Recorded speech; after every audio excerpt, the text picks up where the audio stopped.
So, music hardware software specialist Universal Audio have taken their first step into the world of pedals effects, bringing the same class-leading innovation and ease of use of their products to a tactile stompbox format.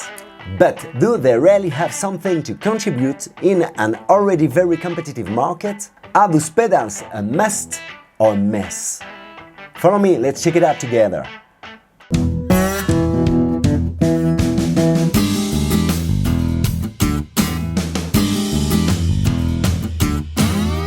Hi, this is Mordi, the autistic guitarist.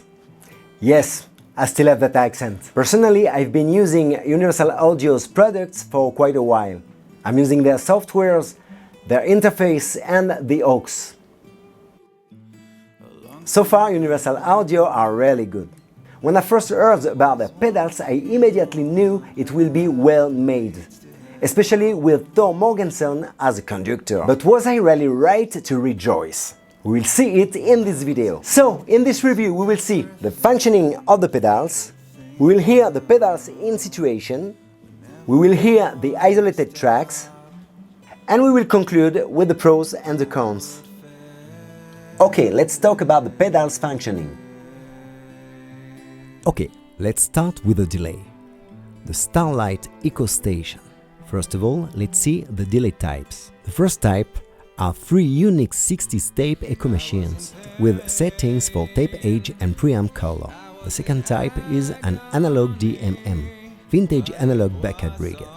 The third type is the precision, pristine digital delays with endless delay trays and optional modulation, derived from the UAD plugin library. By registering your pedal online, you get a bonus effect, the Cooper Time Cube.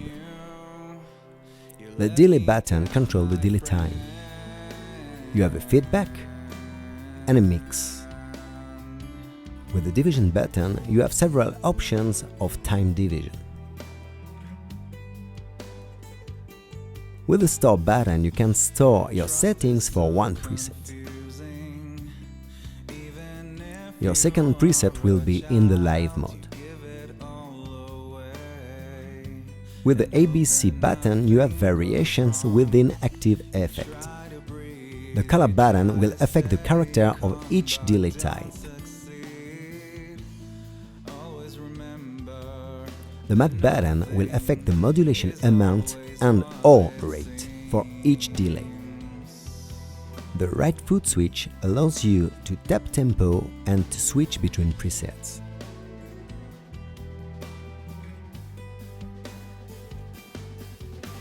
With the left foot switch, you can turn the pedal on and off. But through the app, you can define differently the functioning of each foot switch. Okay, let's talk about the reverb, the Golden Reverberator. You can choose between the reverb types. The Spring 65 offers 3 golden unit spring reverb tanks pulled from classic 60s American guitar amps. The Plate 140 offers us 3 vintage German plate reverbs captured at the iconic Record Plant studio.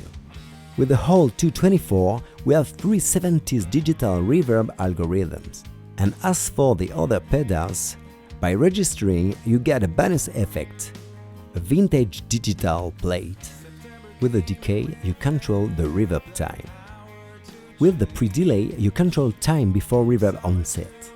With the mix level, you control the wet-dry ratio. As for the other pedals, you can store one preset. With the ABC mode, you can control the variations within active effect. It affects each reverb differently. With the bass and the treble buttons, you can influence the EQ of each reverb. The matte button allows you for each reverb to change the modulation amount and/or rate. Last but not least, the Astra Modulation Machine. So, you have several modulation types. A chorus brigade based on classic 70s analog bucket brigade chorus with additional vibrato mode. A flanger doubler modeling legendary rack effects units. the Astra offers us the Trem 65, emulating the Optotube Tremolo from the iconic blackface amps from the mid-60s. And with the registration, you get a free phaser X90 and a Dama Trem 61. With this button you can control the speed of each effect. With the depth you control the amount of modulation. With the intensity button you control the modulation character. With the shade control you can change various parameters for each modulation. With the shape button you can influence various parameters for the flanger doubler and the Trem 61. With the Mod button you influence the mono stereo control for each modulation. Okay, as usual, I'm going to use the pedals in a mixed situation with my own songs. And I would like to remind you that my music is available in all the music platforms. And don't forget that listening to music saves artists from bankruptcy. I will leave you links below in the comments section. Okay, let's see how did I set my gear. As usual, I'm playing stereo. On the left, my 2-rock, using the Universal Audio aux as an attenuator. I am recording with my Universal Audio interface and Logic Pro. On the right, my Strymon Iridium, set as a 2-rock replica.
Okay, now let's listen to the isolated tracks.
Easy as it is, there's a flower, but I was blinded by the fog.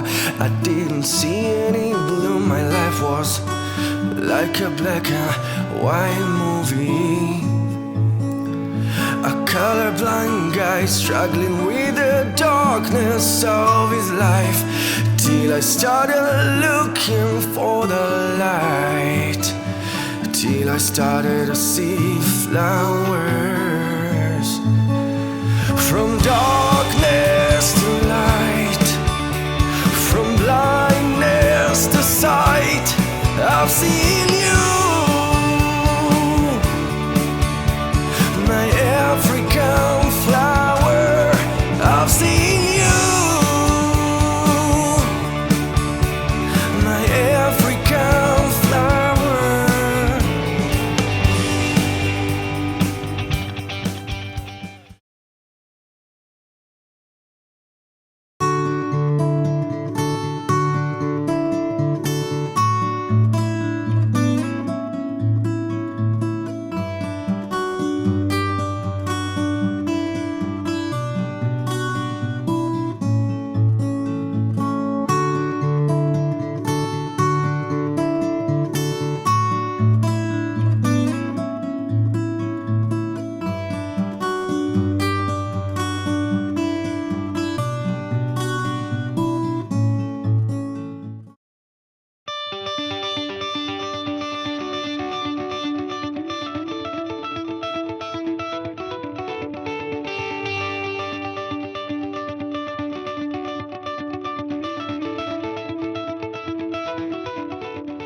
Okay, the pros and the cons. For me, the ideal delay must have some features: presets, MIDI, tape tempo, and stereo. And obviously, amazing sounds. The Strymon Volante and the Empress ecosystem met all my expectations. The Universal Audio's pedal sounds amazing, it's outstanding pedals. I also personally really like the design. But with only 2 presets and no MIDI, I'm really disappointed. Maybe from this USB connection will come some surprises. But in the meantime, to control the mix of my delay, I came back to prehistoric times. Anyway guys, those pedals are the top. The pedals sound really good. For sure, those are the best pedals I ever met. Sound speaking. Remember, you can support me sharing and listening to my music. Here, here, here and here. And you can enjoy my book Autism, Falafel and Rock and Roll, available on Amazon. See you guys!